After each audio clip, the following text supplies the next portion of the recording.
Oh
आपुला तो एक देव करुणी घ्यावा, आपुला तो एक देव करुणी घ्यावा, तिने विन जीवा सुख नोहे, हे रती माईके दुःखाची जनिते, नाही आदी अंती अवसान। अविनाश करी आपुलिया ऐसे, अविनाश करी आपुलिया ऐसे, लावे मातीसे गोविंदाचे, हे रती माईके दुःखाची जनिते, नाही आदी अंती अवसान। तुका म्हणे एका मरणेची सरे, तुका म्हणे एका मरणेची सरे, कीर्ती मागे, हे रती माईके दुःखाची जनिते, नाही आदी अंती अवसान। विठ्ठल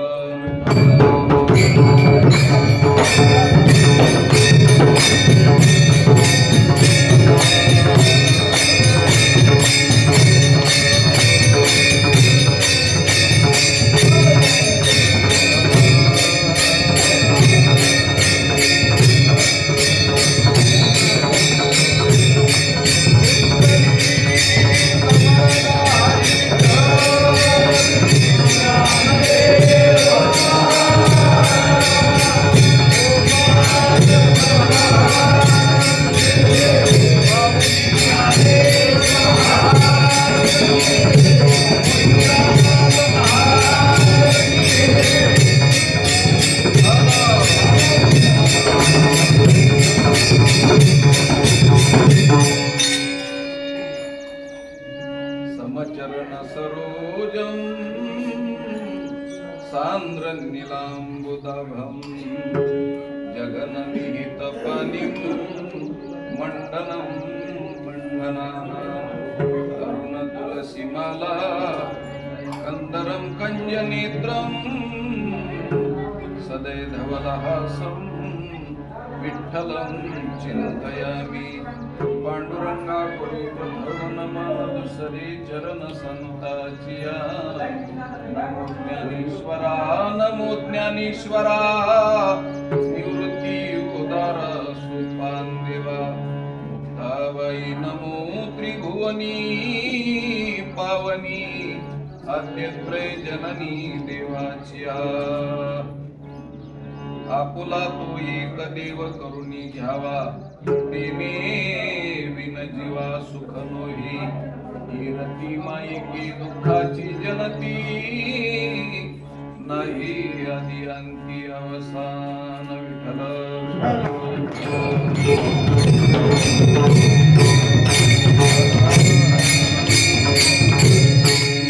प्रस्तुत प्राप्त प्रसंगी आता बोलू नका म्हणा,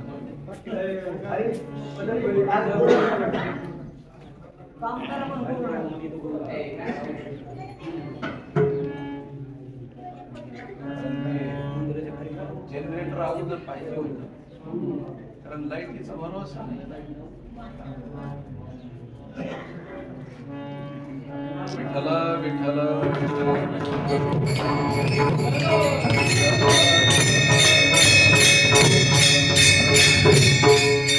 प्रस्तुत प्राप्त प्रसंगी श्रीमान श्रीयुत बाबासाहेब मारुती परभाळे गोरमारे यांच्या वर्षश्राद्धाच्या निमित्तानं आयोजित केला गेलेला एक दिवसीय कीर्तन सोहळा आणि त्यांच्या सूक्ष्म शरीराला सद्गती मिळण्यासाठी त्यांच्या स्थूल शरीराचे सर्व नातेवाईक, त्यांचे पुत्र कन्या, त्याच पद्धतीनं सुना, भाऊ बंध, इष्ट मित्र, सखे सज्जन सुहृद, त्यांच्याविषयी आदर बाळगणारे, स्नेह बाळगणारे, प्रेम बाळगणारे सर्वांच्या वतीनं त्यांच्या सूक्ष्म शरीराला सद्गती मिळण्यासाठी मी आदरांजली, सुमनांजली, पुष्पांजली, प्रेमांजली, सुमनांजली, कुसुमांजली, तिलांजली, जलांजली वाहतो।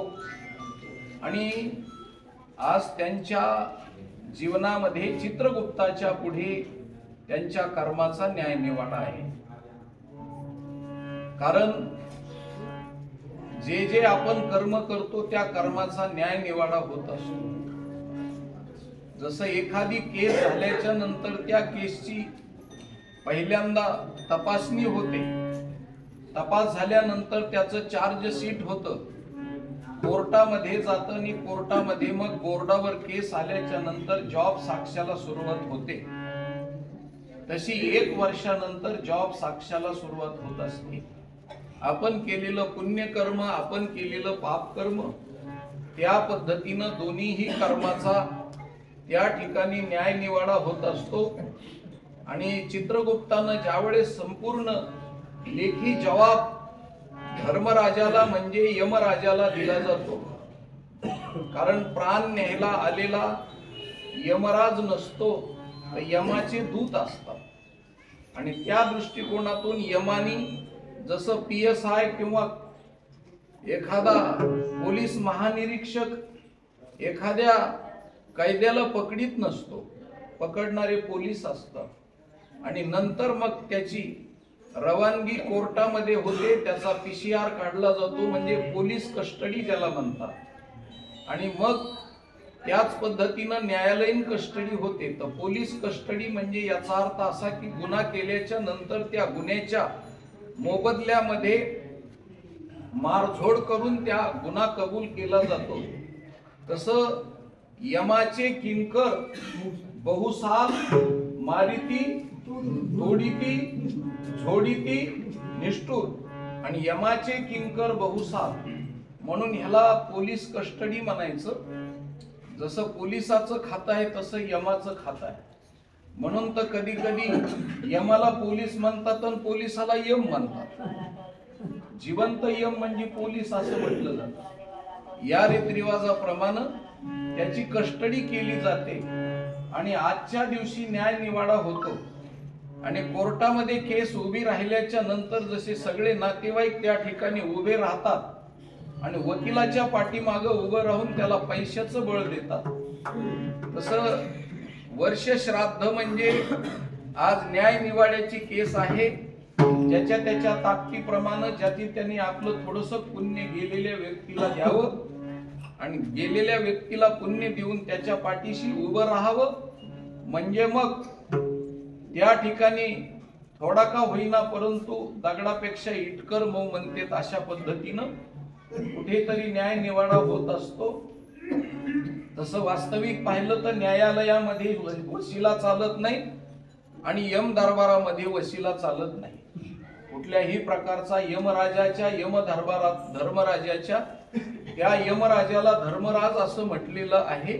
त्याच्या दरबारामध्ये फक्त धर्म चालतो, त्याच्या दरबारामध्ये फक्त न्याय चालतो, त्याच्या दरबारामध्ये नीती चालते. कारण कायद्यानं राज्य चालत असतं आणि नीतीनं माणसाचं जीवन चालत असतं. कायद्यानं जीवन चालत नसतं. उदाहरणार्थ तुम्हाला गोष्ट सांगतो, चोरी करू नये याच्यासाठी कायदा नाही. चोरी केल्याच्या नंतर शिक्षा देण्याचं काम कायद्याचं असतं. चोरी केल्याच्या नंतर शिक्षा देण्याचं काम असतं, पण मुळामध्ये चोरीच करू नये याच्यासाठी कायदा नाही. म्हणजे कर्म केल्याच्या नंतर कायदा असतो आणि कर्माच्या अगोदर असते ती नीती असते. म्हणून या ठिकाणी 5 रुपये पडलेले ते माझे नाहीत आणि मी उचलू नये, कारण ते उचलले तरी सुद्धा माझ्यावरती दोष निर्माण होईल, कारण त्याचा मालक आपल्याला माहित नाही. मालक माहिती असताना केलेली चोरी आणि मालक माहिती नसताना केलेली चोरी, या दोन्ही चोरीमध्ये सारखे पण आहे. म्हणून कुणाचा बेवारशी 1 रुपया सुद्धा घेऊ नये. बेवारशी कुठल्या गोष्टीचं अपहरण करू नये असं शास्त्र आहे. ह्याला म्हणतात नीती. मग ती प्रत्येक वागण्यामध्ये नीती असते, प्रत्येक कर्मामध्ये नीती असते. एकदा कर्म होऊन गेल्याच्या पुढं नीतीचा उपयोग होत नाही आणि कर्म होऊन गेल्याच्या पुढं कायद्याचा उपयोग होत नाही. कायदा हा शिक्षा देत असतो आणि नीती ही गेल्यानंतर आणि ती केल्यानंतर नीतीच्या माध्यमातून आपल्याला शिक्षा मिळत असते. म्हणून काय जॉब देशी यमदूता असं वर्णन केलेलं आहे आमच्या साधू संतांनी. विठ्ठला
सुकुमार झाला असेल, कारण एकादशीच्या दिवशी तू अन्न खातोस आणि तुला एक दिवसाची 1 तासाचा दम निघत नाही.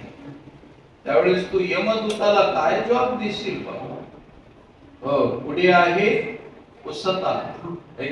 काय उत्तर देता होशील? काय उत्तर देता होशील? त्यावेळेस तुला त्यावेळेस काय उत्तर देता येईल, काय जवाब देता येईल? म्हणून महाराज, माणसाच्या आपण व्यवहारात म्हणतो बघणाऱ्यांनी काही आणि टिंबटिंबनी काही, दोन्हीनी लाजावं लागतं असं म्हणते. तसं मनाला लाजलं पाहिजे की मी हे पाप कर्म करू नये. नुसतं कीर्तनात ऐकून मी पाप करणार नाही असं म्हणण्यामध्ये काही मतलब. मनाला त्याच्या बंधन पाहिजे. तुका म्हणे मना पाहिजे अंकुश आणि नित्य नवा दिश जागृतीचा. मनाला अंकुश पाहिजे, आपण हे पाप कर्म करू नये. आणि पाप कर्म, ज्या माणसाला भीती वाटते कर्म करीत असताना, पाप करीत असताना, ती माणसं जागी असतात. जागी असलेली माणसं पापाला भीत असतात आणि झोपलेली माणसं, नशा केलेली माणसं पापाला भीत नसतात. म्हणून शास्त्र असं आहे की कर्म आपल्याला जरी दिसत नसलं तरी, आता ही फॅनची हवा लागते हे आपल्याला दिसत नाही, पण दिसत नाही पण तरी हवा आहे. आपल्याला रविवार, सोमवार, मंगळवार, बुधवार हे दिसत नाही पण तरी आहे.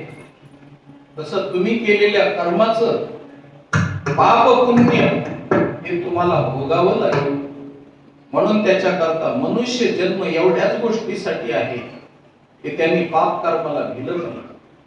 गाढवाला कायदा नाही महाराज कुठल्या प्रकारचा.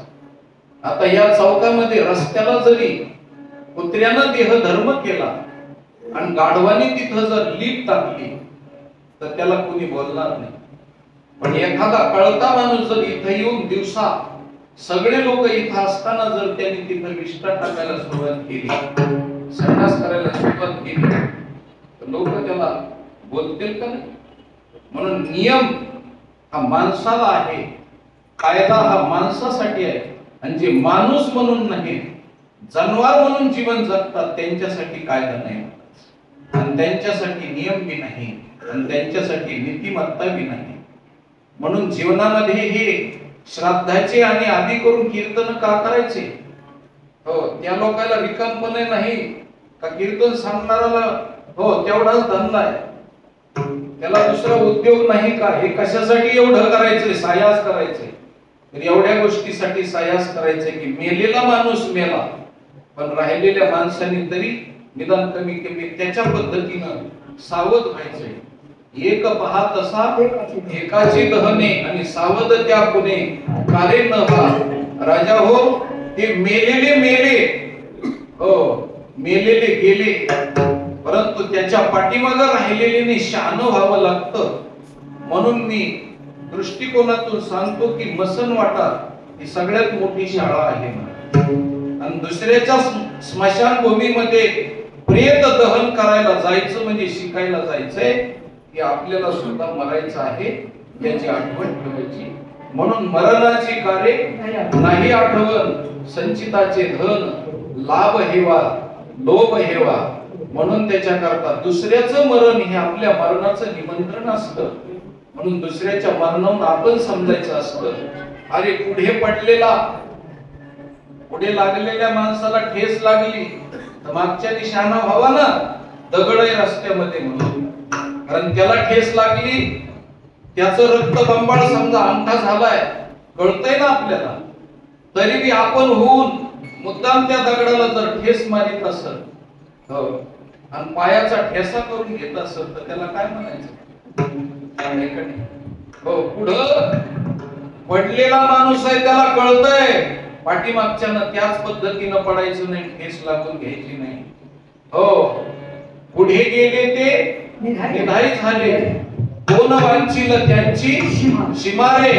या रीतिरिवाजाप्रमाणे पुढे गेले म्हणून पुढे गेलेल्याचा आपण त्याच्या मार्गावरून मार्गक्रमणा करीत असताना म्हणून मेलेल्या माणसांनी आठवण ठेवीत जात जावी, राहिलेल्यासाठी नाही महाराज।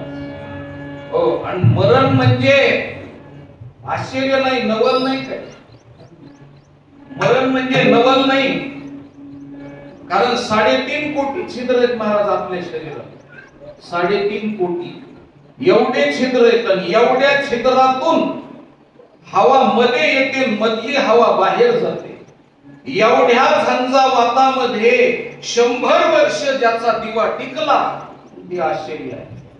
म्हणून जीवन जगला हे आश्चर्य आहे, मेला हे आश्चर्य नाही, कारण मरणारच आहे। त्याच्यात आबाधित सिद्धांत आहे, कारण आपलं आपण मरण संगत घेऊन आलेलो आहे। ऐका मी कीर्तनाला येत असताना फेटा उपरणं बरोबरच घेऊन आलो, थोडंच इथल्या लोकांचं फेटा उपरणं मला बांधायचं, कारण तिथून मी फेटा उपरणं घेऊन आलो। तसं येत असताना आपलं मरण आपणच घेऊन आलेलो आहे। हो उपझाल्या पिंडाशी मरण सांगा, म्हणून पिंडाच्या बरोबर मरण आहे। आईच्या गर्भातच अगोदर मरण शिरतं, नंतर आपण असतो। म्हणून त्याच्याकरता मरण ध्यानात ठेवलं पाहिजे।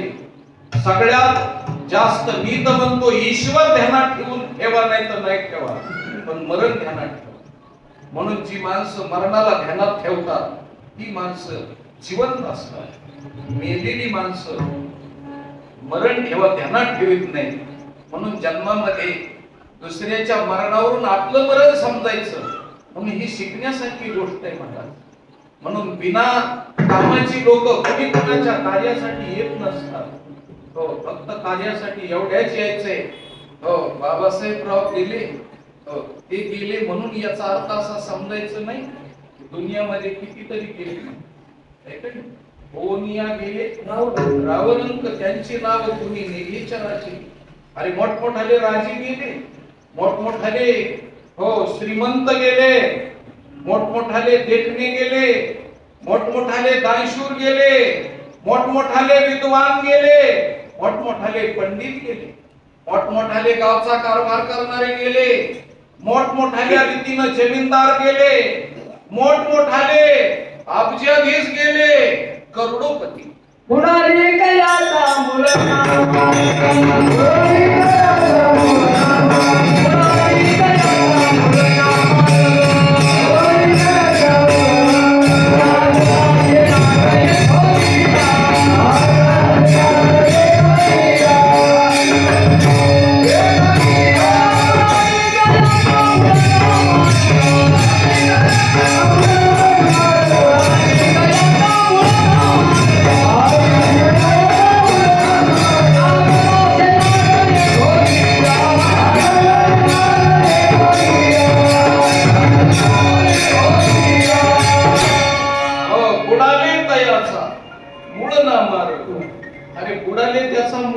मारलं नाही, ठेपा ठापा बी का कधी आपले बाप दादा गेलेले चक्रीला आलेत का चक्रीला? नाताचं कसं चाललंय म्हणून बघा. आणि जर ते चक्रीला आले तर आपण घरी राहतो का? सगळ्याच्या पुढं पळणाराचा नंबर पहिला कुठं पळायचं ते कळणार नाही. म्हणून ते चक्रीला येत नाहीत, म्हणून आपल्याला चक्रा येत नाही. नाहीतर ते चक्रीला आल्यावर आपल्याला चक्रा येत त्यांना. हो, ते गेले त्यांचा काही नाही विशेष. बुडाले तयाचा मूळ ना मार्ग.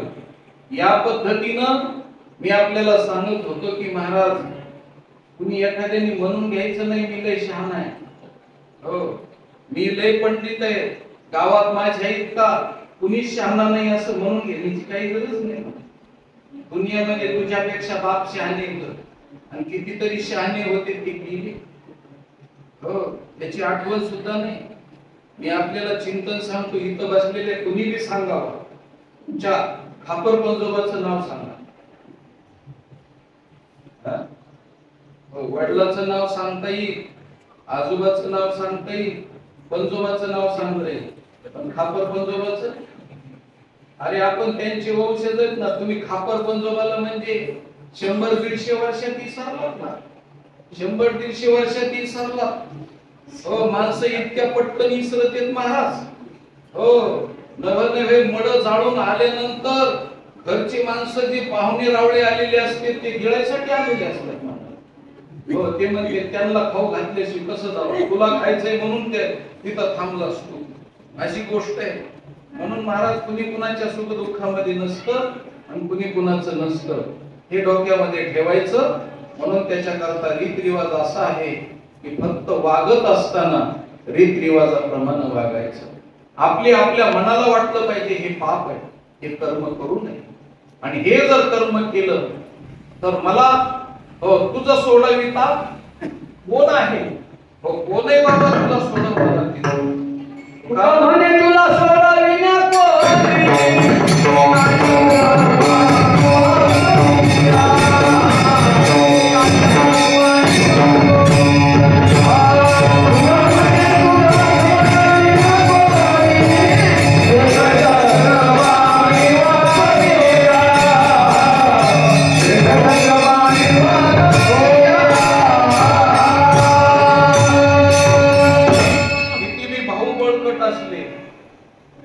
पाठीमागे राहतील महाराज, काय मला नाही. किती बी भावाचं बळ असलं तरी ते उपयोगाला नाही, शेवटी नाही.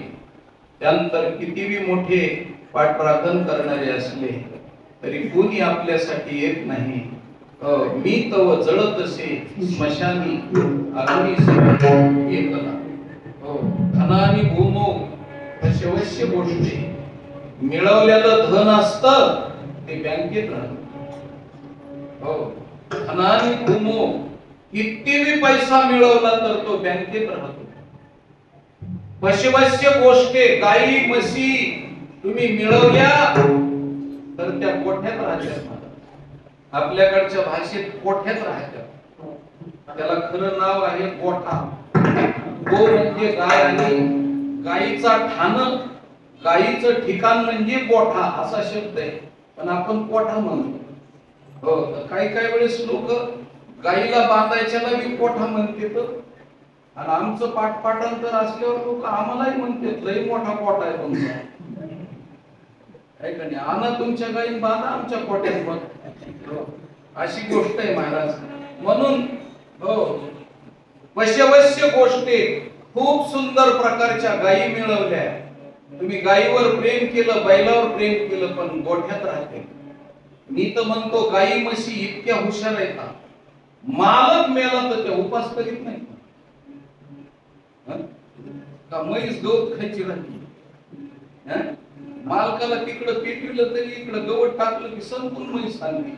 मी म्हणतो ती म्हैसच शहाणी आहे, पण म्हैस मेल्यावर 2 दिवस मालक खात नाही मला. आता मग खरी म्हैस ही आहे का? येऊ म्हैस आहे का? धनानी भूमो पशवस्य गोष्टी भार्या ग्रहद्वार. महाराज, जी धर्मपत्नी आहे, लग्न लावून पाठीमागे आलेली, तुमच्या पावलावर पाऊल ठेवलं.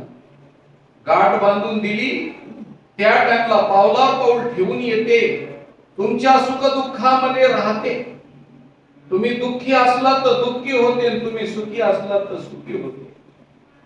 पण ती बायको सुद्धा पूर्वीच्या काळात स्मशानभूमीत जात नसत महिला मंडळ. मग महिला मंडळीने काय करायचे, सुभाषित लिहिलं त्यावेळेस की बायकोनं पदरात भाकर आणि ज्वारी बांधायची महाराज, दुसऱ्याने नाही बांधायची. कारण जिनं जन्मभर आपल्याला भाकरी करून घातल्या, या शरीराला पुष्ट केलं, या शरीराला तिनं आईच्या नंतर बायकोनं वाढवलेलं आहे. शरीराला तुष्ट आणि पुष्ट करण्याचं काम आईनं दूध पाजून आणि भाकरी खाऊ घालून स्वयंपाक करून आईनं ह्या शरीराला पुष्ट केलेलं आहे. आणि आई गेल्याच्या नंतर बायकोनं या शरीराला पुष्ट केलेलं आहे, खाऊ पिऊ आईसारखं घातलेलं आहे. म्हणून जात असताना तिनं ज्वारी आणि शिळी भाकर पदरात बांधून द्यायची महाराज बायकोनं. पण ती स्मशानभूमीपर्यंत येत नव्हती. आता या स्त्रिया यायला लागल्यात, नाही तर स्मशानवाट्यामध्ये बायानं जाऊ नये असं शास्त्र आहे. कारण त्या ठिकाणी शास्त्रीय सिद्धांत असा आहे की त्या ठिकाणी मृत शरीरावर अनेक प्रकारच्या कृमी असतात आणि स्त्रीचं शरीर हे रोगाला लवकर बळी पडतं, म्हणून त्याच्या करता. आणि त्या ठिकाणी गेल्यानंतर अग्नी पेटल्यानंतर आक्रोश जास्त स्त्रिया करतात, म्हणून स्त्रियाला स्मशानभूमीत जात नसत. म्हणून स्त्री ही देहग्रहाची कामिनी, ती तव राहिली सदनी आणि मी तव जळत असे स्मशानी अग्नी सभे. मी एकटा जळायला लागलोय. तिनं वरच्या उंबऱ्याला हात लावायचा महाराज, हो वरच्या उंबऱ्याला हात लावायचा आणि मड्याला असं असं करायचं. नवऱ्याच्या मड्याला बायकोला असं असं करायचं, हो हात वरी करायचा आणि वरच्या गणेश पट्टीला हात लावायचा आणि तिथूनच वाट लावायचं. म्हणून धनानी भूमो पशवश्य गोष्टे भार्या ग्रहद्वारी. बायको घराच्या दरवाजापर्यंत राहते, हो त्यानंतर सोयरे धायरे आणि भावकीतले लोक मसनवाट्यापर्यंत असतात, हो स्मशानभूमीपर्यंत आपल्या संगतीला राहते ते, हो आणि चांगल्या पद्धतीनं पेटवायचं काम करते. खाली घसरू नाही आणि पुरा जळाला पाहिजे, हो कारण ते जाळायसाठी आलेले असते, ते आपल्यासाठी नसते आले. ते कशासाठी आलेले असते, पाहुणे रावळे, हो पाहुणे आणि रावळे असा शब्द आहे. हो तुम्हाला रावळे म्हणजे माहित नाही, पाहुणे कळाले, बाहेर गावून आलेले असते ते पाहुणे आणि त्यांच्या बरोबर गावातले फिरत असते ते रावळे महाराज. म्हणून पाहुणे आणि रावळे हे गावातले बाहेरचे दोन्ही मिळून पेटवायसाठी आलेले असतात. म्हणून ते देहश्चितायाम, हो पुढं सांगितलं हे शरीर आहे. शरीर ज्या शरीरावरती तू नटत होतास, मी गोरा पान आहे, मी देखणा आहे, मी धारदार नाकाचा आहे, हो असा जे नटत होतास, हो आणि गोऱ्या माणसाला काळ्या माणसापेक्षा जास्त अहंकार असतो. कसा अहंकार असतो, कीर्तनात जरी गोरा काळ्याच्या जवळ बसला तर त्याचं कीर्तनात लक्ष नसतं, एकदा त्याच्याकडे बघतो एकदा आपल्याकडे बघतो आणि मग तू ह्याच्यापेक्षा मी कितीतरी गोराच आहे ना. अरे तू मेल्यानंतर महिना दोन महिने ठेवते ना, काळ्याला लवकर उचलते ना, असं थोडंच उचलीनारच आहे.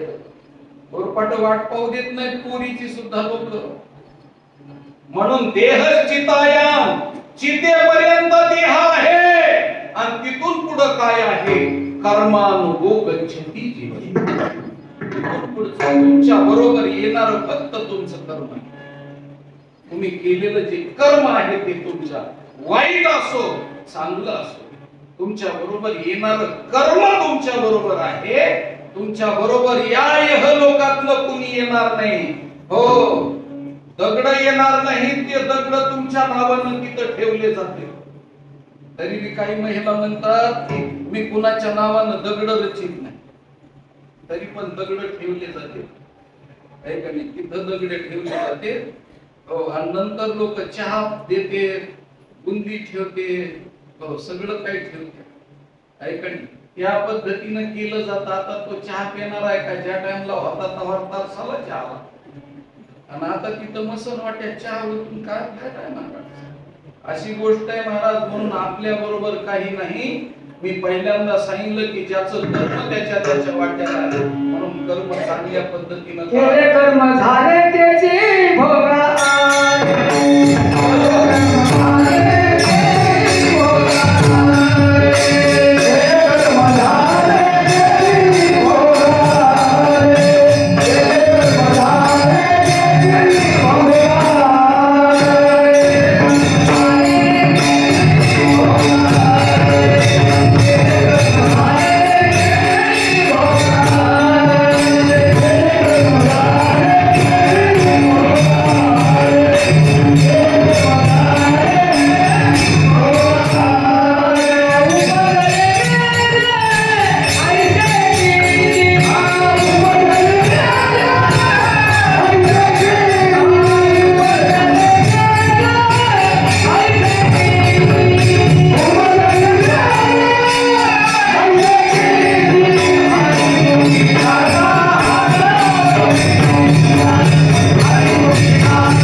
उपजले मेले ऐसे किती. तुम्हाला एक गोष्ट सांगतो, माणसं किती मेलेले आहेत. तुम्ही जिथं पाऊल टाकता, रस्त्याला टाका, घरात टाका, जिथं पाऊल टाकता त्या पावलाच्या खाली तुमच्या 1 कोटी माणसं जाळलेले आहेत. कारण ही पृथ्वी जेव्हापासून निर्माण झाली, अब्जावधी वर्ष झालं पृथ्वी निर्माण झाली, तेव्हापासून तुम्ही ज्याला घर म्हणतात ते घर नाही, मसनवाटा होता. म्हणून टेकडाचे लवणाचे टेकड म्हणते ती खोटी गोष्ट नाही. जिथं तुमचं घर आहे तिथं मसनवाटा होता. एके दिवशी लाखो वर्षापूर्वी तिथं मसनवाटा होता. म्हणून शंकर भगवान परमात्म्याला सांगितलं की तुम्ही स्मशानभूमीत कसं राहता. शंकराने सांगितलं हे जगच सगळं मसनवाटा, मी कुठं राहू, राहायला जागा कुठे आहे, सगळा मसनवाटा आहे. म्हणून शंकर भगवान परमात्मा मसनवाट्यात कशा करता राहतात, त्याचं कारण आहे की हे जग मसनवाटा. म्हणून वास्तुशांती का करायची, तर त्याचं कारण एकच आहे, तिथं हजारो लाखो प्रेत पूर्वी जाळलेले. जितका तुमचा पाऊल पडतो त्या पावलाखाली 1 कोटी माणसं जाळलेले, पुरलेले. म्हणून ही जमीन सगळी मसनवाटा आहे. म्हणून ती खाली शुद्धीकरण करायचं, नंतर राहायचं. जागा झाडून जसं माणसं बसतात तसं घर बांधित असताना शुद्धी करायची आणि तिथले प्रेत आहेत त्या प्रेताला बाजूला सारून राहायचंय म्हणायचं. म्हणून सांगण्याचं तात्पर्य काय आहे की आपलं कर्म आपल्या आपल्या वाट्याला येत असतं. म्हणून दुसऱ्याच्या मरणावरून एकच शिकायचंय की आपण चांगलं वागलं पाहिजे. कुठल्याच प्रकारची दुसऱ्याला तकलीफ होईल, कमीत कमी बोलताना सुद्धा आपल्या टोचून बोलण्यामुळं एखाद्याला दुःख होऊ नये एवढं सुद्धा बोलायचं. हो, पण काही काही माणसाचं बोलणं असं असतं राजा, सापाच्या दातात विष असतं, हो, विंचवाच्या नांगीत विष असतं. काही काही विंचवाला तर चावायला बी मिळत नाही, तसेच मरत येते, जन्माला येते पण तसेच मरत. आता वरी शिवाच्या कडीला राहिलेलं विंचू कवा माणसाची त्याची गाठ भेटेल, त्याला माणसाला चावायला बी म्हणणार हे नाही. असे एक विंचू मेले कितीतरी त्यांना चावायला मिळालं नाही. याच्यात विंचवाच्या नांगीत विष आहे, नांगी. आणि ती नांगी लागल्यानंतर हो 36 तास घाम काढतो, मारीत नाही जीवच, पण अंगाची लाही होती. दुसरी गोष्ट सांगतो, दुसऱ्याला चावण्यासाठी विंचवानी नांगीत जर विष धारण केलं तर त्याला सुद्धा ते विष इतकं जाळतं. म्हणून की अन्न पाणी न खाता महाराज वल्याला जायला बघत, कारण त्याला कुठेही गारव्याला राहावं वाटतं, कारण त्या विषयाची त्याला आग होते, आग. दुसऱ्याला चावण्यासाठी ज्यांनी विष धारण केले त्याला बी त्याची आग होत. म्हणून दुसऱ्यासाठी सुद्धा विष बाळगू नका मनामध्ये. मनामध्ये दुःख बाळगू नका, त्याने बी तुम्हाला त्रास होतो. काही काही माणसाला दुसऱ्याच्या चांगलेपणानं त्रास होतो आणि काही काहीला दुसऱ्याच्या वाईटपणानं त्रास होतो. गटारात पडला तर त्याचा तुम्हाला काही काहीला त्रास होतो. कशाला त्रास करून घ्यायचा? तो त्याच्या ताकदीनं बरोबर आहे ना, कशाला तुला त्रास करून घ्यायला? आणि काही काहीला दुसऱ्याच्या चांगुलपणानं त्रास होतो. चांगले वागायला लागले तरी बी महान साधू झाला बाबा. अरे का त्याने 5 पैसे तुला गणगुडीला मागितले का? त्याच्या चांगुलपणाचा तुला का त्रास व्हायला लागला? पण विंचवाचा स्वभाव आहे दुसऱ्यासाठी विष धारण करणं. सापाच्या दातात विष आहे, पण चावल्यानंतर ते चढतं. पण काही माणसाचं बोलणं इतकं आगाऊ असतं की ते बोलल्या बोलल्याच चढतं. महाराज, चावायची बी गरज नाही आणि कशाचीच गरज नाही. विष बोलल्या बोलल्या चढतं. इतकं विष चढतं की जन्मभर ते विष उतरत नाही. एखाद्याने लावालावी करून दिलेली भावाभावामध्ये ती जन्मभर उतरत नाही महाराज.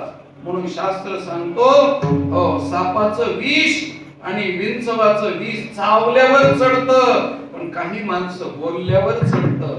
म्हणून इतकं विष, इतके विषारी माणसं जीवनामध्ये असतात. हे विष दुसऱ्यासाठी बाळगू नका आणि आपल्यासाठी बाळगू नका. विठ्ठल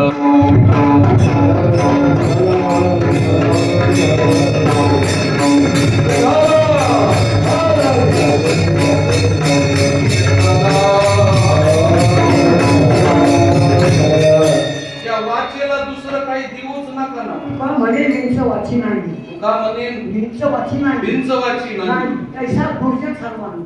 तैसा दुर्जन सर्वांनी. कारण मी जे बोलतो ती महाराज एक बी बिना कायद्याचं बोलत नाही, बिना प्रमाणाचं कधीच बोलत नाही. बिना प्रमाणाचं तुकोबरायचं, ज्ञानोबरायचं, नाथकाराचं, सगळ्या संतांचं वाङ्मय मी बोलत असतो. एक सुद्धा प्रमाणाशिवाय शब्द वाह्यात उग बाजारात बगलातलं काढायचं बाजारात मांडायचं असं कधीच मी बोलण्याचा प्रयत्न करीत नसतो. म्हणून रात्रंदिवस ग्रंथामध्ये रात्रंदिवस अभ्यास आणि रात्रंदिवस माझं कवाड लावलेलं असतं आणि घरामध्ये गपचीप बसून फक्त अभ्यास करतो आणि संतांच्या पूर्णपणे वाङ्मयाचं चिंतन करतो. माझ्या डोक्यामध्ये माझ्या घरातली माणसं सुद्धा नसतात की माझ्या घरात कोण कोण आहेत हे बी माझ्या ध्यानात नसतं. फक्त माझ्या डोक्यात एकच असतं, तो म्हणजे ग्रंथ. म्हणून 1 एकर वावर घेतल्यावर तुम्हाला जेवढा आनंद होतो तेवढा एक ग्रंथ विकत घेतला की मला आनंद. दुसरीकडे डोकंच लावित नाही मी आणि डोकं लावण्याची गरज बी नाही. आणि मला देवाने जे डोकं दिलेलं आहे ते दुसरीकडे लावण्यासाठी दिलेलंच नाही, फक्त एवढ्याच कामासाठी डोकं दिलेलं आहे. म्हणून माझं जे डोक्यात चाललंय ते तुम्हाला सांगतो की कुठल्याही प्रकारचं नामस्मरणाशिवाय, देवाशिवाय, पुन्हा सद्गतीशिवाय, चांगलं वागण्याशिवाय काही करू नका मायबाप. एवढं जन्माला आलेल्याचं सार्थक एवढंच आहे. म्हणून मेलेल्या माणसाकडून शिक्षण घ्यायचंय. ते शिक्षण कोणतं घ्यायचंय तर आपण पावलावरती पाऊल त्याच्या ठेवून चालत असतो. म्हणून मी सांगितलं की धनानी भूमो पशवस्य गोष्टे भार्या ग्रहद्वारी जन स्मशाने देह चितायाम परलोक मार्गे कर्मानुगो गच्छति जीव एकहा. फक्त कर्म आपल्या वाट्याला आहे म्हणून ते कर्म शुद्ध करा. कर्म शुद्ध करा. स्वतःच्या मनाची मनाला विचारा की आपण करतोय ते चांगलंय का, आपण करतोय ते चांगलंय का असं मनाला विचारा आणि तुमचं मन मनाला साक्ष देईल. महाराज तुका म्हणे मना मन साक्ष. मनालाच साक्षी द्यायची, दुसरी नाही. आणि मी जाता जाता एक गोष्ट सांगतो, तुम्ही जगाला फसवू शकता पण मनाला फसवू शकत नाही.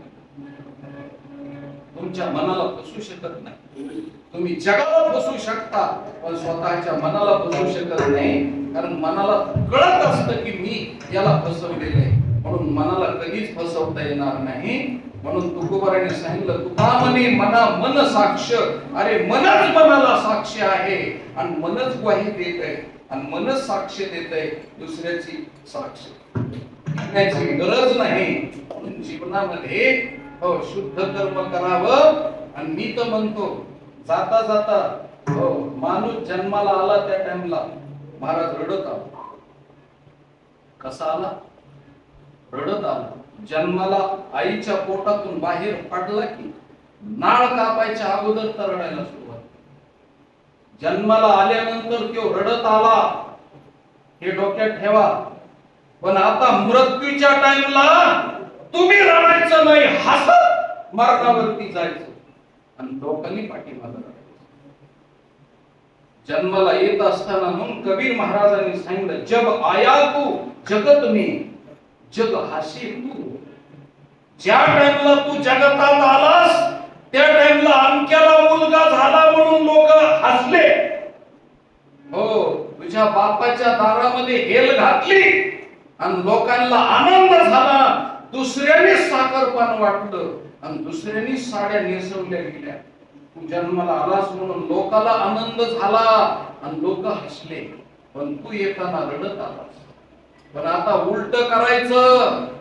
तू मृत्यूला जात असताना मी पाप केलं नाही असं जर तुम्हाला वाटत असेल तर मरताना तुम्ही हसत जायचं आणि लोकांनी तुमच्यासाठी लोकांनी रडायचं. जे नातेवाईक आहेत ते तर रडतील यात नवल नाही, पण जे नातेवाईक नाहीत त्यांनी सुद्धा डोळ्यामध्ये पाणी आणावं. आमच्या गावचा हिरा होता गेला एवढं म्हणलं तरी जन्मभर तुम्ही कमवलेल्याची पावती मिळाली आणि त्या माणसाची सही झाली. चेक किती मोठा असला तरी सही झाल्याशिवाय चेकला किंमत नाही. तसं समाजाने आमच्या गावचा हिरा होता आणि चांगला होता एवढी सही जरी केली तरी देवाच्या दरबारात तुमचा चेक वाटला गेला. देवाच्या दरबारात तुमचा चेक वाटला गेला. म्हणून कोरा चेक देऊ नका. कोऱ्या चेकला काही अर्थ नाही. त्याच्यावर कोटी रुपयाचा जरी आकडा टाकला आणि त्याच्यावर जर देणाराची सही नसल तर चेक वाटला जात नाही, बाउन्स होतो, महागारी येतो. तसं जीवनामध्ये पर्वता एवढा पैसा मिळवला म्हणून मी मगाशी सांगितलं त्याप्रमाणे डोंगरा एवढा पैसा मिळवणारे लोक आहेत, पण त्यांचं नाव कुणी घेत नाही. देखणे माणसं आहेत देखणे. अरे एकापेक्षा एक एखाद्याच्या चेहऱ्याकडे जर पाहिलं तर बघत राहावं वाटतं. इतके सुंदर माणसं आहेत, पण गेले बाबा मसनवाट्यात सगळे. विद्वान गेले, पंडित गेले, ज्ञानी गेले, भक्त गेले, हो पैशावाले गेले, अरे शूर गेले, मोठमोठाले शूरवीर गेले. भगतसिंगा सारखे गेले, छत्रपती शिवराया सारखे गेले, हो नेताजी पालकरा सारखे गेले. हो ज्यांनी एका एका हातानं हो तलवार दोन्ही तांडपट्टा चालवणारे छत्रपती शिवराय आणि नेताजी पालकर एवढे दोनच माणसं होते महाराज. हो काहीला एकाच बाजूची तलवार चालवता येत होती, पण शिवाजी महाराजाला दोन धारी तलवार चालवता येत. कारण पुढच्याला मारायचं, मागच्या धारीनं मारायचं, अंगाभोवती दोन्ही हातानं तलवारी फिरवायच्या आणि हजारो लोक एका वेळेस त्यांनी कापून काढले. एवढाले शूरवीर होते महाराज. आपल्याला काठी फिरवता येत नाही. विचार करण्यासारखी गोष्ट आहे.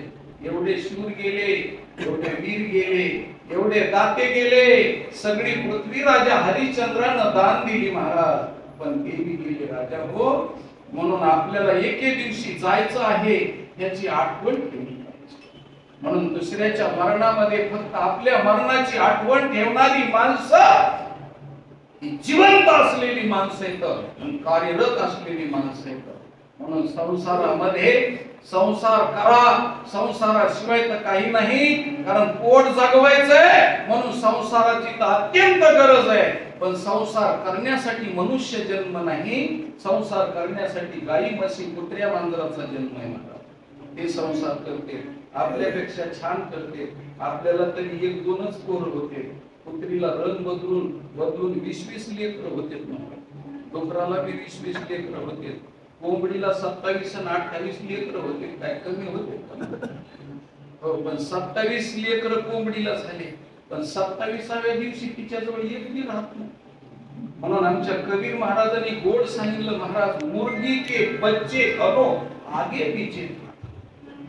हो, तुला इतका रुबाब वाटतो महाराज, पुढं काही लेकरं चाललेली, माग लेकरं, इकडून पंखाकडून काही, इकडून काही, इकडून काही, चौकून त्या कोंबडीचे लेकरं पिले मुर्गी के बच्चे घनो आगे पीछे था, कोई चिल्ली ले गई, कोई बिल्ली ले गई, कोई मंत्री ने खा गई, हो गई बाटा.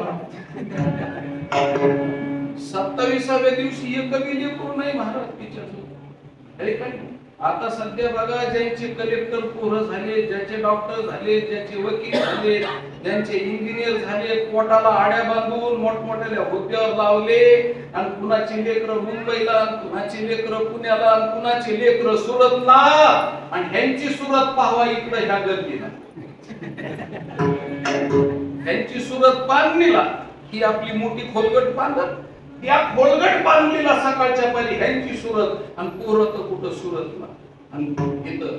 अरे त्याच्यापेक्षा काय, मी म्हणतो एखादं लेकरू जरी झालं तरी सुसंस्कृत व्हावं एवढीच अपेक्षा आहे. संसार तर कुणी बी करतं, आणि प्रारब्धाने कुणाचं लेकरू नाही नीट निघालं तर प्रारब्धाला दोष मानायचा, लेकराला दोष मानायचा नाही. फक्त प्रारब्धाला दोष मानायचा की आपल्या पदरामध्ये नीट आपल्याला बांधलं गेलं नाही, आणि आपलं कर्म आपल्या वाट्याला आलेलं आहे. म्हणून एवढ्याच पद्धतीनं शहाणं व्हायचं आणि त्या पद्धतीनं जीवन जगायचं. म्हणून दुसऱ्याच्या मरणाचं कीर्तन का ठेवायचंय, तर कळते माणसं शहाणे झाले पाहिजे. शहाणे एवढ्यासाठी कीर्तन असतं महाराज, नाही तर कीर्तन करायला काय रिकामपण आहे का काय.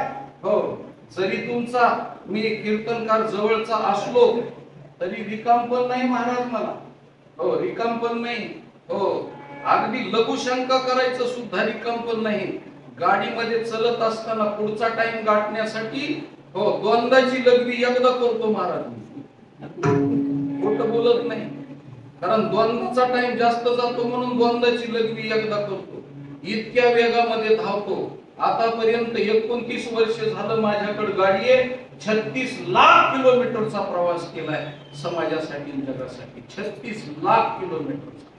हैदराबाद पासून ते अहमदाबाद वडोदरा पर्यंत, इंदोर पासून ते इकडं बेंगलोर पर्यंत एवढा प्रवास करतो समाजासाठी.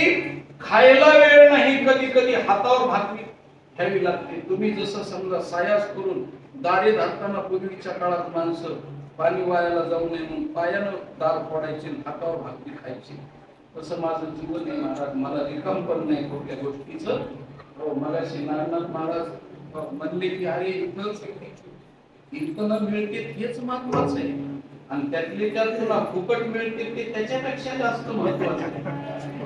पण काय काय फुकटे, फुकटचं कीर्तन ऐकायला फुकटे येत नाही तर काय करावं. किती सांगू तरी पुढचं नको महाराज, माझा अधिकार नाही. किती सांगू तरी नाही तर ती टिंब टिंबचे, आणि पुढे टिंब टिंबचे रडतील. फुकटचा सल्ला मिळत नसतो, आणि मिळाला तरी लोक फुकट आहे म्हणून घेत नसतात. माझ्या तुकाराम महाराजांनी सांगितलं, देव घ्या कोणी, देव घ्या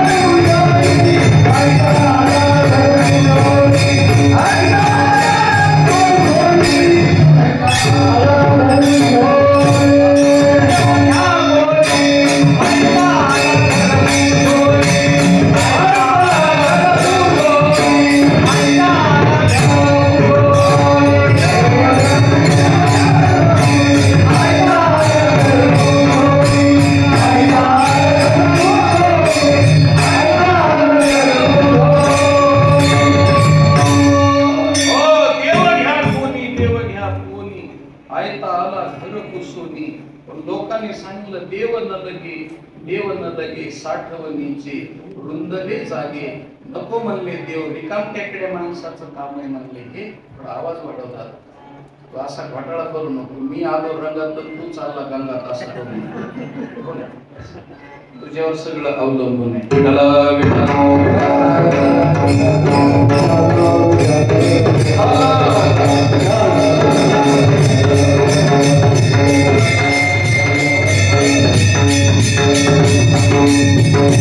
जीवनाचं सार्थक कशा पद्धतीनं करायचं त्याचं गोड चिंतन आमच्या जगद्गुरु तुकोबारायनं अभंगाच्या पहिल्या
मरणाच्या अगोदर काय करायचंय याचं गणित सांगितलं तुकोबारायने.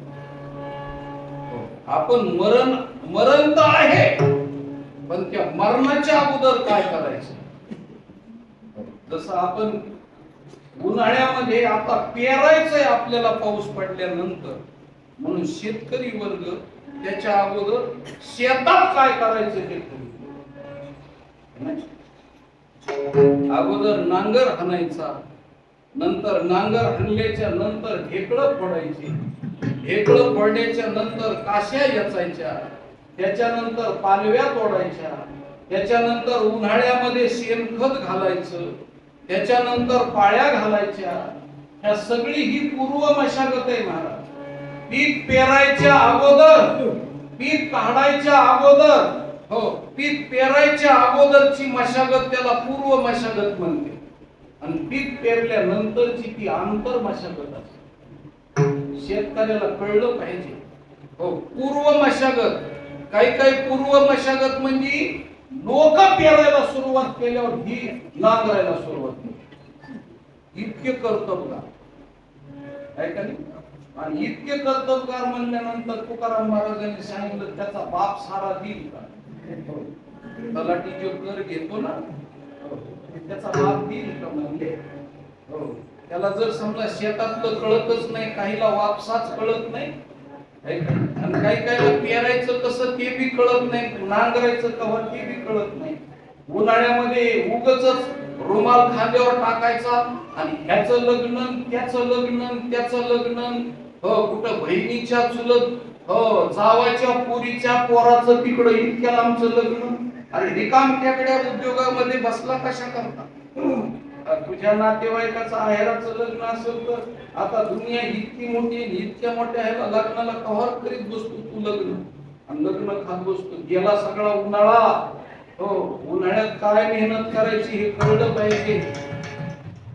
उन्हाळ्यातली मेहनत ज्याला कळत नाही त्याला पावसाळ्यातला वापसा कळत नाही आणि पावसाळ्यातला वापसा ज्याला कळत नाही त्याला खऱ्या अर्थानं पाहिलं तर आंतर मशागत बी कळत नाही आणि म्हणून त्याच्याकरता पीक नीट येत नाही.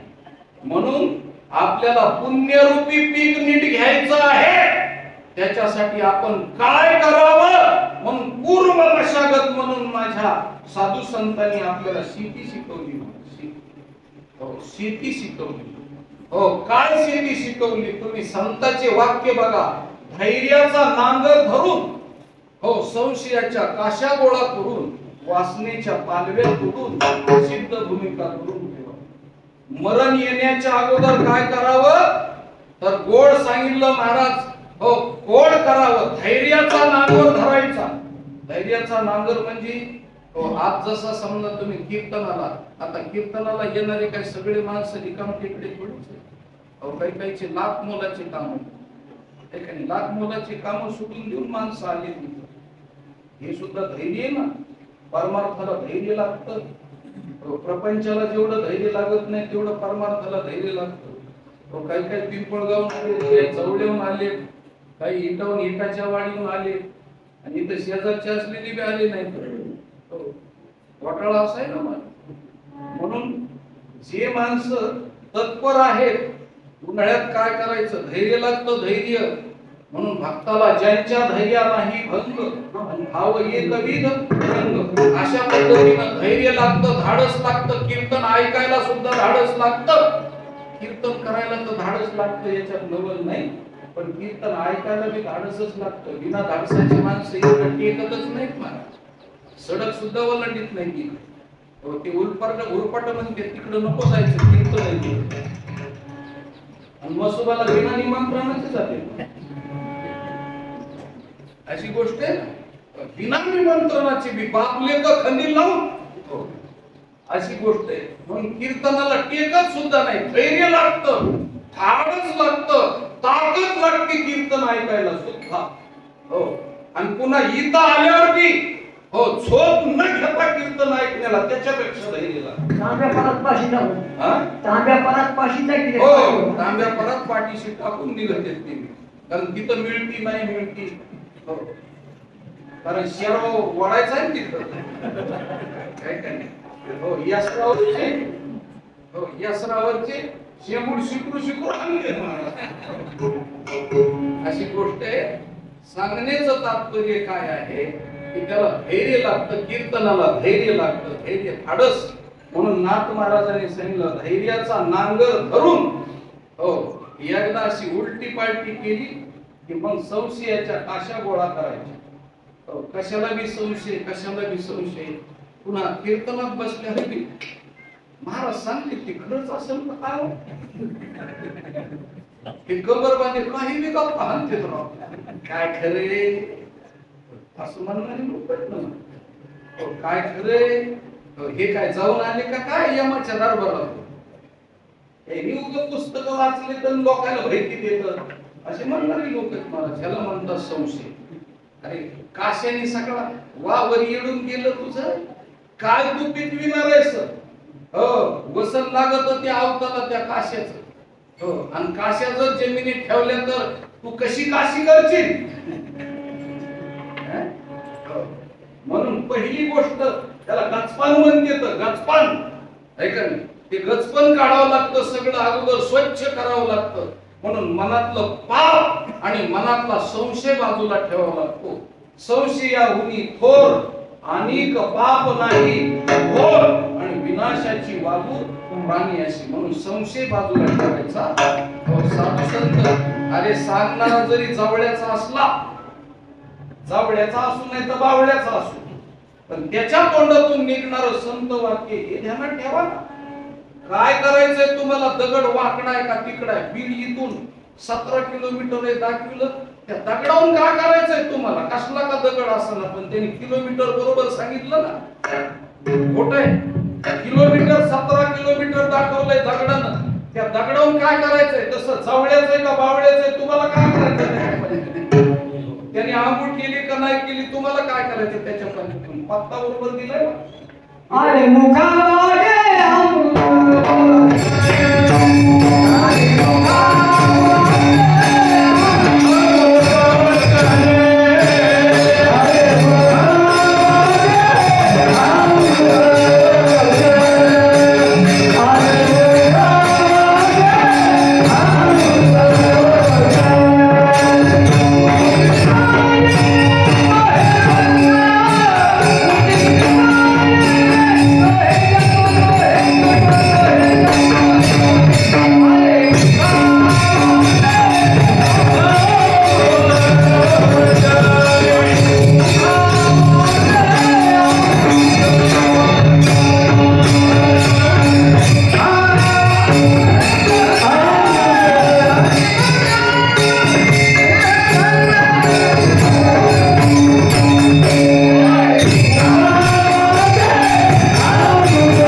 का तोंडातून येईना, तोंड धुतलेलं आहे का नाही धुतलेलं आहे, करायचं काय?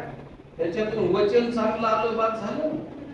मी तर म्हणतो महाराज, सोन्यात पडलेली विष्ठा घेऊ नये, पण विष्ठेत पडलेलं सोनं घ्या. शब्द कळला? हो, सोन्यात पडलेली विष्ठा, विष्ठेत पडलेलं सोनं. तुम्ही मला तेच शब्द डबल वापरले होते. डबल नाही, दोन्ही अंतर आहे. बोलण्याची पद्धत कशी ती बघा. आता मी तुम्हाला प्रश्न विचारतो, बांगडीत हात असावा का हातात बांगडी असावा?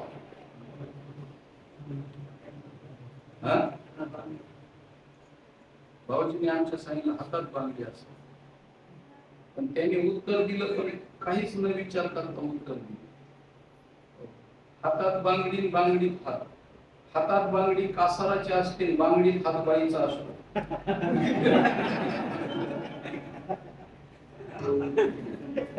किती अंतर आहे बघा ना.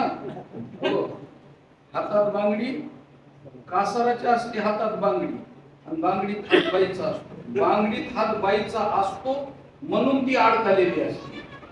हो, नवऱ्याच्या नावानं बांगडी घातली की ती अडकली.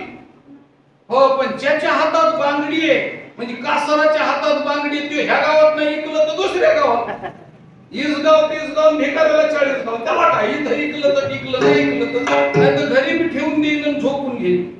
म्हणून स्वतंत्र आहे. ज्याच्या हातात बांगडी तो स्वतंत्र आहे, आणि जिच्या हातात बांगडी, आपल्या जिचा हात बांगडी ते ती स्वतंत्र नाही. हो, नवरा पुढे गेलेला, भाकरी घेऊन गेलेच पाहिजे. 5 मिनिटं 10 मिनिटं उशीर होईल, पण जावाच लागतं. हे जसं आहे, तिला बंधन आहे. जिच्या बांगडीत हात असतो तिला बंधन आहे, आणि हातात बांगडी असते त्याला बंधन नाही. म्हणून हातात बांगडी असतो तो स्वातंत्र्यानं असतो, आणि बांगडीत हात असते ती स्वातंत्र्यानं नसते. इतकं दोन्हीतलं अंतर आहे. हो, म्हणून मी तुम्हाला गोष्ट सांगितली. विठ्ठल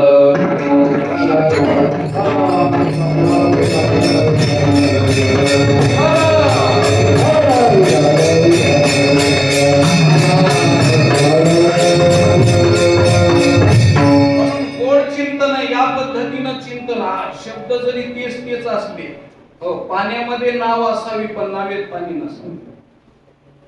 पाण्यात नाव असते ती तारून नेते, पण नावेत पाणी असलेलं बुडवीत. हो, म्हणून पाण्यात नाव पाहिजे पण नावेत पाणी नाही. तर संसारात चित्त पाहिजे का चित्तात संसार पाहिजे? चित्तात संसार नको. चित्तात संसार रात्री बी स्वप्न पडत येतो. एका माणसाला रात्री स्वप्न पडलं, कापड दुकानदार, आणि कापड दुकानदाराला स्वप्न पडलं, गिराईक आलं, आणि त्यांनी महाराजची समजा कापड फाडायला सुरुवात केली की कीर्तनात बसलेल्या माणसाचंच उपरलं फाडलं. स्वप्न पडलं ना, याला चित्तात संसार म्हणते. चित्तात असलेला संसार धोकादायक आहे, संसारात असलेलं चित्त धोकादायक नाही. म्हणून संसार कुणालाही करता येतो, पण संसार आतमध्ये जाऊ देऊ नये, ही गोष्ट अत्यंत महत्वाची आहे. म्हणून मी सांगत होतो, संशय, म्हणून संशयाच्या काश्या गोळा करून वासनेच्या पालव्या तोडायच्या. वासनेच्या, कारण वासना ही दुर्घट आहे. जन्म घेणे लागेल, वासनेच्या संगे तेची झाले अंगे, हरिरूप म्हणून वासनेच्या पालव्या तोडून टाकायच्या. म्हणजे ही पूर्व मशागत आहे, मरणाच्या अगोदरची. मी हे कशासाठी सांगतो, मरणाच्या अगोदर काय काय करायचंय याची सिद्धता पाहिजे. म्हणून मरणाच्या अगोदर संशयाच्या काश्या गोळा करून ढेकळं फोडून मस्त भूमिका तयार करून ठेवणे, आणि एकदा पाऊस पडला छान पैकी की मग वापसा होतो महाराज. आणि मग पेरायचं. तर पेरायचं म्हणजे टिपणीनं पेरायचं, वरून फेकायचं नाही. हो, काही काही लोक कीर्तन ऐकत पण आतमध्ये पेरीतच नाही, तर वरूनच ऐकलं की ह्या कानानं सोडून द्यायचं. हो, मला एक जणांनी सांगितलं, देवाने 2 कान कशा करता केली? म्हणलं, ह्या कानाने ऐकायचं आणि ह्या कानाने सोडून द्यायचं. त्याच्यासाठी 2 कान दिलेले. असे कान वापरतात माणसं. म्हणून तुम्हाला चित्तातली गोष्ट सांगतो, अंतकरणातली गोष्ट सांगतो. वापसा, आणि पेरायचं झालं तर टिपणीनं भक्ती, ज्ञान आणि वैराग्य. 3 फणाची टिपण आहे महाराज, आणि या 3 फणाच्या टिपणीनं जास्तीत जास्त झाकावं. पेरलेलं कसं करावं? झाकावं. मग आपली केलेली भक्ती उघडी करायची नाही, झाकायची नाही. मी काय करू मग केलंय, पांडुरंगाला मी किती अभिषेक केले सांगायची गरज नाही. झाकायचं कर्म, झाकायचं सत्कर्म झाकायचं असतं. म्हणून शहाणा माणूस सत्कर्म झाकतो. शहाणा पेरणारा शेतकरी जमिनीच्या पोटात बी उघड पडू देत नाही. उघड पडलं तर पात्र खाते. आणि वलीला नाही पडलं तर उगवत नाही. म्हणून भक्ती ज्ञान वैराग्याच्या किटनीनं पेरणी करायची आणि वरी राशनी करायची आणि मग महाराज ते पेरलेलं तरारून उगवत असतं. वरी अवधानाचा वापसा, ऐकण्याचा वापसा लागला पाहिजे. म्हणून 50 किलोमीटर जरी असलं तरी सज्जन माणसाचं कीर्तन ऐकायला अवश्य जावं. कारण का वापसा झाला. बिना वापशाचं ऐकू नये. इथं मी काही चिबाडलेल्या जमिनी दिसतात मला. चिबाडलेल्या जमिनी म्हणजे डोकल्या अंतराच्या आपल्याला म्हणजे चिबाडलेल्या जमिनी काय पेरायचं कसं त्याच्यामध्ये. 7 दिवसाचा घरी झाला उपवास. 7 दिवसाचा घरी झाला उपवास. हो तरी कीर्तन अशी सोडून. हो वा बघा यांनी तर प्रमाण वेगळंच सांगितलं. 7 दिवसाचा जरी झाला उपवास. आता हे माणसं इथे जे झोपत येतं ते खाऊन आलेले म्हणते म्हणून झोपत येतात. हे म्हणते 7 दिवसाचा उपवास असला तरी कीर्तन सोडून. याला अवधानाचा वापसा म्हणते. लादला सोने ऐसा मग पेरावया दिवसासनी निवृत्तीना. वापशाखाली पेरलं ना गोरख भाऊ, वापशाखाली पेरलेलं जमीन पोळीसारखी राहती महाराज. काय कायला वापसाच कळत नाही. लोखंडासारखी निबर करते. वापसाच कळाला नाही. म्हणून वापशाखाली पेरावं. आणि ऐकताना बी वापशाखालीच ऐकावं. बिना चिबाड्याचं बिना ह्याचं ऐकू नये. त्या पद्धतीनं वापशाखाली पेरायचं आणि मग तरारून धान्य येतं. ही पूर्व मशागत आहे. तिथून पुढे सुद्धा त्याची आंतर मशागत करायची. मधून फवारण्या करायच्या, मधून कोळपण्या करायच्या, मधून खुरपण्या करायच्या. आता ह्या सगळ्या खुरपण्या कोळपण्या साधू संतांनी केल्यात पण सांगत बसत नाही. आणि मग नंतर चतुर्चित्ताचा सुंदर तऱ्हेचं पीक तरारून आलं की मग चतुर्चित्ताचा माळा घालायचा आणि तिथं कुतर्क नावाचं पाखरू आल्यानंतर गोफण घेऊन फिरवायचं आणि मग सगळ्याचा काढणी करायची, मळणी करायची आणि नंतर 3 गुणाच्या पिवड्या आपलं 3 गुणाच्या वावडीवरती आणि आला शीतळ शांतीचा वारा त्याच्यात उठण्याचं. किती सुंदर सांगितलं. आणि त्या वावडीवरती उपनायचं. आला शीतळ शांतीचा वारा तेने सुख झाले या शरीराने. या पद्धतीनं उपनायचं आणि मग रास पडल्यानंतर तिथं सिद्ध आणि साधक मागते येते. पूर्वीच्या काळात शेतकरी राजा बळीराजा त्या खड्यावरतीच 12 बलुत्याचं धान्य देऊन टाकायचं. सगळ्याचं धान्य देऊन टाकायचं. तसं तुमच्याकडे आहे ज्ञान तर तुम्ही 12 बलुत्याला देऊन टाकायचं म्हणतात. कीर्तन म्हणजे काय आहे. ऐकणारे हे मागतेत आणि ज्यांनी रास कमवली त्यांना फुकट देणं म्हणजे हे बलुत देणं. आणि एवढ्या कामात दिरंगाई कराल तर पाठीमागून यमाची तलप लागेल. म्हणून सांगणारे सुद्धा जवळ ठेवायचं नाही, ते लोकांना देऊन टाकायचं. म्हणून शेतकऱ्याच्या जीवावर पाखरं जागतात. शेतकऱ्याच्या जीवावर किड्या मुंगे जागतात. शेतकऱ्याच्या जीवावरती भिकारी जागतात. शेतकऱ्याच्या जीवावरती महाराज खोटं बोलत नाही, चोर सुद्धा शेतकऱ्याच्या जीवावर जागतात. म्हणून तुमची जर चोरी झाली तर समजा माझं पुण्य होतं म्हणून चोरी झाली, दुःख करायचं कारण नाही. म्हणून सगळे लोक शासन शेतकऱ्यावर जगतंय. सगळे शेतकऱ्यावर. अजून मी बघा ना राजा, शेतकरी किती समर्थ म्हणायचा. तुम्ही जर एखाद्या वेळेस सोनाराच्या घरी गेलात तर माशीच्या पायाने सोनं फुकट देतो का? तर न्हाव्याकडे गेलात तर तो फुकट गाडी करतो का? नाही. कापड दुकानदाराकडे गेलात तर निदान नाडीला आपलं बांधाला तरी तो कापड देतो का? हातभर फुकट नाही. घेऊन जा, आमचं वायाला तर चाललंय. तुमच्या आता त्या चड्डीला नाडी राहिली की नाही? आता नाडा तर कसलाच आहे पण नाडीच राहिली नाही आता. म्हणून जर फुकट देत नाही, तुम्हाला सांगतो दुनियामध्ये कुणीच तुम्हाला फुकट देणार नाही. पण शेतकऱ्याच्या शेतात जा, अजून मी तुम्हाला महाराज भाजीपाला फुकट. ठीक आहे, भाजीपाला. आमच्या भरतरावचं माझ्यावर आतोनात प्रेम आहे महाराज. त्यांनी त्यांच्या खालचे जांभळीचे जांभळ हुलवायचे माझ्या घरी आणून द्यायचे. फुकट आहे ना महाराज? हो, काही विकत आहे का? फुकट आणून द्यायचे जांभळ त्यांनी. हो, कुणी पेरू, कुणी काही काही. अहो, रस्त्याने काय सांगाव, महाराज होणं इतकी चांगली गोष्ट आहे. काही बी देतात लोक, काही बी देत, काही बी, फक्त एंट्रीलाच देत नाही. एंट्रीलाच फुकट देत नाहीत ना, काही बी फुकट देतात. आणि शेतकऱ्याकडे गेल्यानंतर हुरडा फुकट आहे, हो, जेवण फुकट आहे, हो, कुणाच्या बी शेतात ओळख नसू द्या, महाराज म्हणून गाडीतून उतरले, पांढरा गंधन, पांढरे कपडे दिसले की त्या ओळख नसलेल्या माणसाला सुद्धा हो पाय पडते. तर महाराज आमच्या शेताला तुमचे पाय लागले, शेताला पाय लागले, शेताला पाय लागले. आनंद बरी हुरडा काढतील, ऊस काढतील, गाजर काढतील, रताळ काढतील, पण काही बी ते महाराज लोक. मला एकच गोष्ट सांगायची की शेतकऱ्याकडे इतका शेतकरी आज हो घाट्यात आहे, इतका शेतकरी आज हो तोट्यात आहे, तरी सुद्धा कुणाला बी फुकट दिल्याशिवाय सोडित नाही. म्हणून जगाच्या पाठीवर फुकट देणार एकच आहे, शेतकरी आणि दुसरा वाघ. दोनच माणसं फुकट देणार.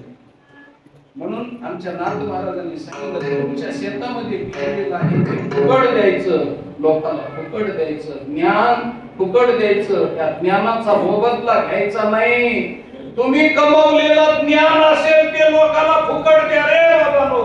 म्हणून आम्हाला संदेश आहे, फुकट द्या, फुकट. हो, म्हणून जाता जाता मी सांगतो महाराज, आपल्या 3 गावाचा तर विषय सोडा, पण माझ्या गावापासून 25 किलोमीटर दक्षिणेला म्हणजे डोंगराकड, 25 किलोमीटर गंगाकड, 25 किलोमीटर पूर्वेकडे, 25 किलोमीटर पश्चिमेकडे, 50 किलोमीटरच्या व्यासामध्ये मी कीर्तनाचा 1 रुपया घेत नाही. तर माझ्या तुकाराम महाराजांनी मला गाथा फुकट दिला, माझ्या ज्ञानेश्वर महाराजांनी मला ज्ञानेश्वरी फुकट दिली, मला माझ्या नाथ महाराजांनी भारुड फुकट दिले. काय माझे बाप नाही त्यांनी इस्टेट माझ्यासाठी तयार करून ठेवली, माझ्यासाठी तयार त्यांनी केली आणि त्यांनी मला फुकट दिली. म्हणून जगाला मी फुकट वाटणं हे माझं कर्तव्य आहे. म्हणून तुमच्या शेतात गेल्यावर तुम्ही जसं मला काही बी जसं फुकट देता, तसं मी सुद्धा तुम्हाला फुकट देणं आणि माझ्या जवळच्या माणसाला फुकट देणं हे माझं कर्तव्य आहे.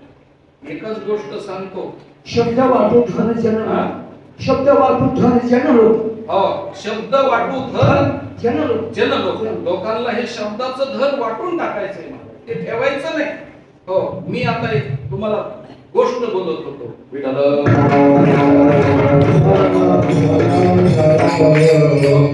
आता आमच्या भरतरावचं शेत आणि विठ्ठल भाऊचं शेत जवळ जवळ आहे असं धरायचं, नसल मी एखाद्या वेळेस पण धरायचं. भरतरावचं शेत आणि विठ्ठल भाऊचं शेत जवळ जवळ आहे. आणि मग मजुरी, भरतरावकडे मजुरी करण्याकरता म्हणून काही महिला मंडळी खुरपायसाठी आल्या, म्हणून कशासाठी कामासाठी आल्या. पण कडक ऊन पडलेले, मागे जसं मागाच्या 8 दिवसात पडत होतं तसं कडक ऊन पडल्यानंतर ह्यांच्या शेतात झाड नाही आणि विठ्ठल भाऊच्या शेतात झाड आहे. त्यावेळेस ह्यांच्याकडे आलेले मजूर ह्यांच्या शेतात बसते का ह्यांच्या झाडाखाली जाते, ह्यांना न विचारता ह्यांच्या झाडाखाली जाते, कारण त्यांची सावली म्हणून त्याच्याकरता ह्यांच्या शेतात आलेले मजूर ह्यांच्या शेतामध्ये हो झाडाखाली सावलीला जाते. तसं जवळ्यामध्ये एक झाड उगवलेलं आहे आणि ते कीर्तन करणारं झाड आहे. त्या झाडाच्या सावलीला बसणं मासापूरचं सुद्धा कर्तव्य आहे. म्हणून जवळ्याच्या झाडाखाली मासापूरची लोक सुद्धा बसले पाहिजे. म्हणून मला माळसापूर, पिंपळगाव, जवळा आणि इटाची वाडी किंवा ईट किंवा नाळवंडी किंवा इकडं परमपूर असो काही असो, ह्या 50 किलोमीटरची गावं माझ्या झाडाखाली हो दुपारच्याला पंक्तीला जेवायला बसले पाहिजे. त्याच्यासाठी मी झाड लावलेलं आहे. म्हणून कुणालाही 1 रुपया न घेता मी कष्ट करून समाजासाठी करणार, पण फुकट तुम्हाला बसण्याची संधी मिळणार. हे तुमचं कर्तव्य, तुम्ही त्याचा फायदा घ्यायचा, झाडाखाली बसायचं, नाही बसायचं.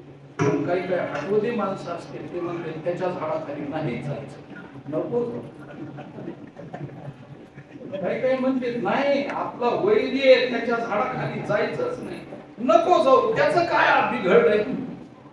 अहो एक माणूस महाराज तिकीट काढून गाडीतच गेला, एका माणसाने तिकीट काढलं हो आणि खाली उतरला, आणि खाली उतरल्यानंतर एसटी निघाली, डबल बिल टाकली कंडक्टर. खाली कोणी राहिले का, खाली कोणी राहिले का, काहीच बोलला नाही. हे दुसरी एसटीच्या आड लागला आणि ती एसटी निघून गेल्यानंतर मोठ्याने हसायला म्हणले काय झालं, काही नाही म्हणले, तिकीट काढलं गेलोच. आता कंडक्टरच्या काय बापाचं गेलं नाही गेलं, त्याच्या काय बिंबीच्या गेटावर गेलं. तसं समजा तुम्ही म्हणला की आपल्याला नाही महाराजाचं कीर्तन ठेवायचं, नको ठेवू. येथे काय कोणाचे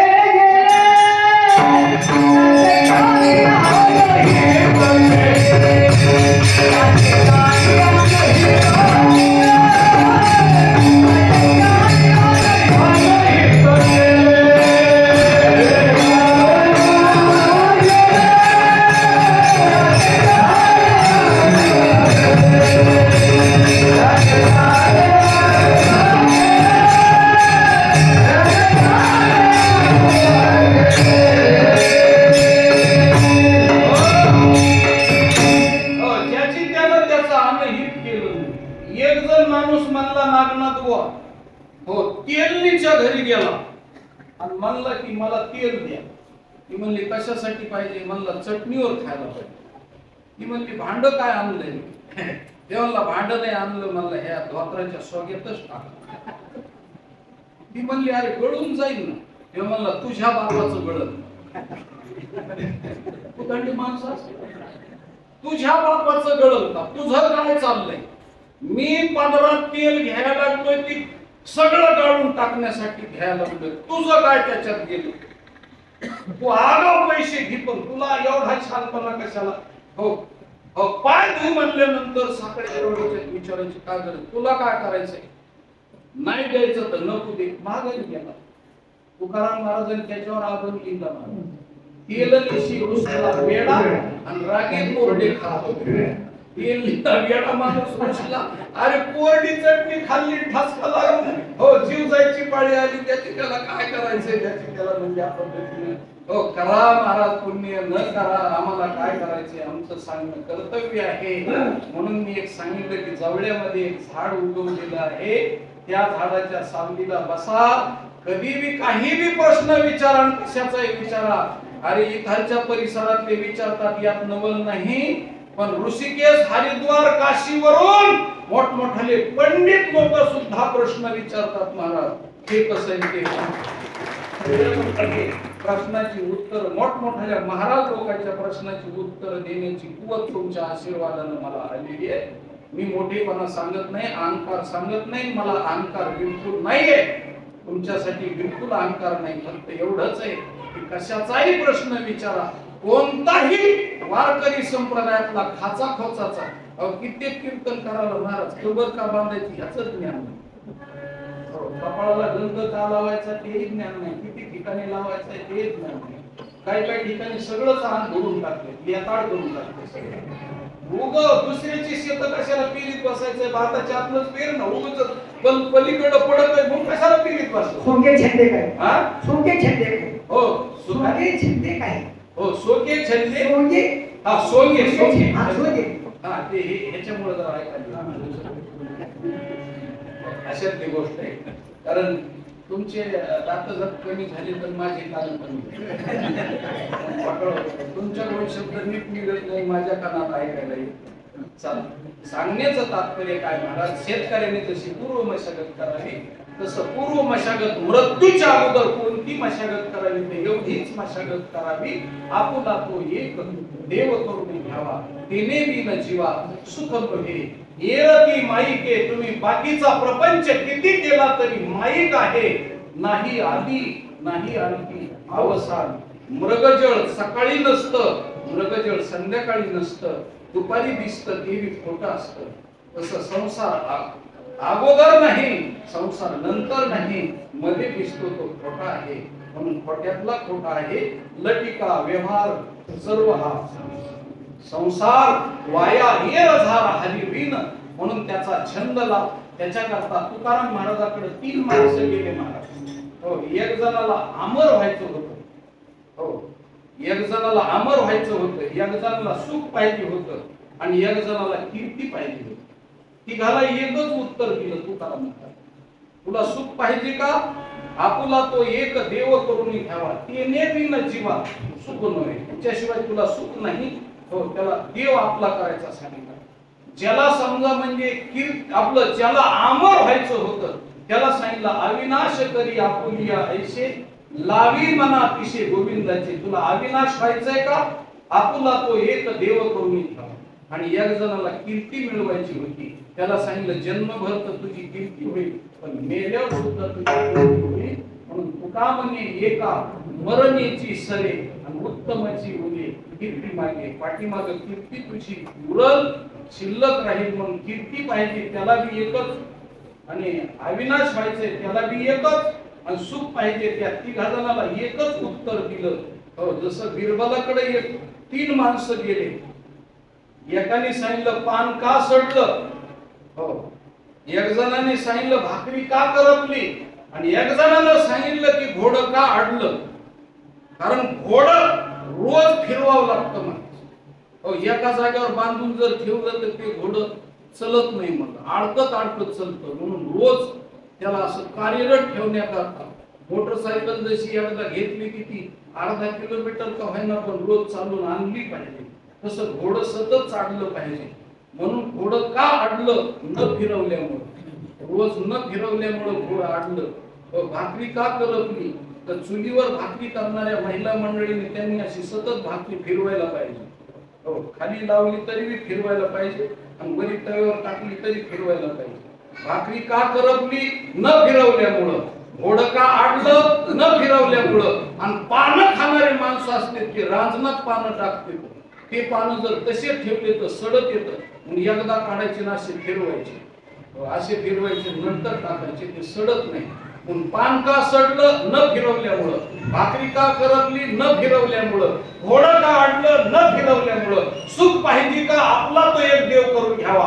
अविनाश व्हायचंय का? आपला तो एक देव करून घ्यावा. कीर्ती पाहिजे का? आपला तो एक देव करून घ्यावा. या पद्धतीने ही पूर्व मशागत, मृत्यूच्या पूर्वीची मशागत आहे. आणि एवढी मशागत आज बाबासाहेबच्या पूर्णपणे श्राद्धाच्या निमित्ताने तुम्हाला पूर्व मशागत शेतीची आपलं बाबासाहेबराव गेले त्यांच्या माध्यमातून आपल्याला काय शिकायचं आहे? तर एवढं शिकायचं आहे की आपण परमेश्वराचं चिंतन करावं. आणि ते कसं करावं? विठोबा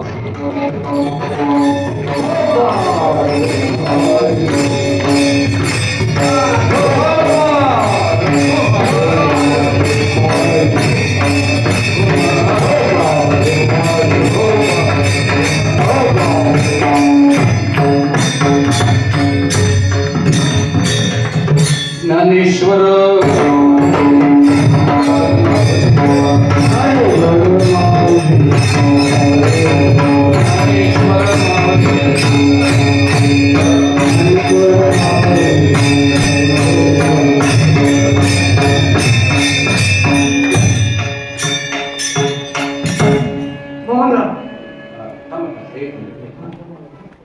बाबासाहेबरावच्या श्राद्धासाठी एक कीर्तन ठेवलं त्यांच्या दोन्ही मुलांना, आणि त्यांनी त्यांचं कर्तव्य पार पाडलं.